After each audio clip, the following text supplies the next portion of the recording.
America, Iran మధ్య కొనసాగుతున్న ఉద్రిక్తతల నేపథ్యంలో యుఎస్ సైన్యం ఇప్పటికే ఇరాన్ను చుట్టుముట్టింది. ఈ క్రమంలో అమెరికా అధ్యక్షుడు డొనాల్డ్ ట్రంప్ కీలక వ్యాఖ్యలు చేశారు. ఇరాన్పై సైనిక చర్య అంశాన్ని పరిశీలిస్తున్నట్లు వెల్లడించారు. ఆ దేశంలోని పాలనలో మార్పు జరగడం వల్లే అక్కడి పరిస్థితులు చక్కదిద్దుకుంటాయని, అదే ఉత్తమమైన విషయమని అన్నారు. త్వరలోనే అది కూడా జరిగే అవకాశం ఉన్నట్లు ట్రంప్ తెలిపారు. 47 ఏళ్లుగా చర్చల పేరుతో వారు మాట్లాడుతూనే ఉన్నారని గుర్తు చేశారు.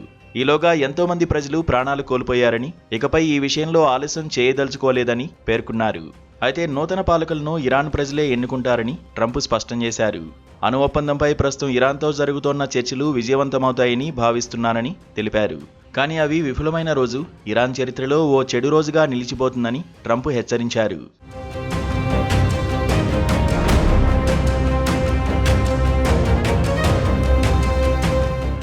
టెహ్రాన్తో చర్చలు కొనసాగించాలని ఇజ్రాయెల్ ప్రధాని నెతన్యాహుకు సూచించినట్లు తెలిపారు.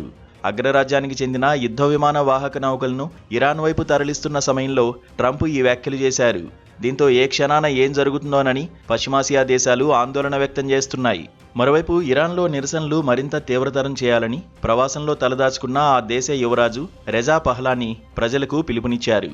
నిరసనకారులపై ఇటీవల ప్రభుత్వం చేపట్టిన అణచివేత చర్యలకు వ్యతిరేకంగా ప్రజలంతా వీధుల్లోకి వచ్చి ప్రభుత్వానికి వ్యతిరేకంగా నినాదాలు చేయాలన్నారు.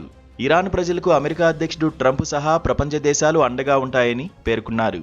కాగా ఇరాన్ పాలకులపై ఒత్తిడి పెంచేందుకు అమెరికా అధ్యక్షుడు ట్రంప్ ఇప్పటికే అగ్రరాజ్యానికి చెందిన యుద్ధ విమాన వాహక నౌక యుఎస్ఎస్ అబ్రహం లింకన్ను పశ్చిమాసియాకు తరలించారు. ఇక ఒమన్ వేదికగా ఇరాన్, అమెరికా మధ్య పరోక్ష చర్చలు జరుగుతున్నాయి. ఒకవేళ ఈ చర్చలు విఫలమైతే దాడులకు దిగుతామని అగ్రరాజ్యం సంకేతాలిచ్చింది. ఈ క్రమంలోనే ఇరాన్ పాలనలో మార్పు జరగడం వల్లే అక్కడి పరిస్థితులు చక్కదిద్దుకుంటున్నాయని ట్రంప్ అన్నారు. అదే ఉత్తమమైన విషయమని, త్వరలోనే అది కూడా జరిగే అవకాశమున్నట్లు ట్రంప్ తెలిపారు.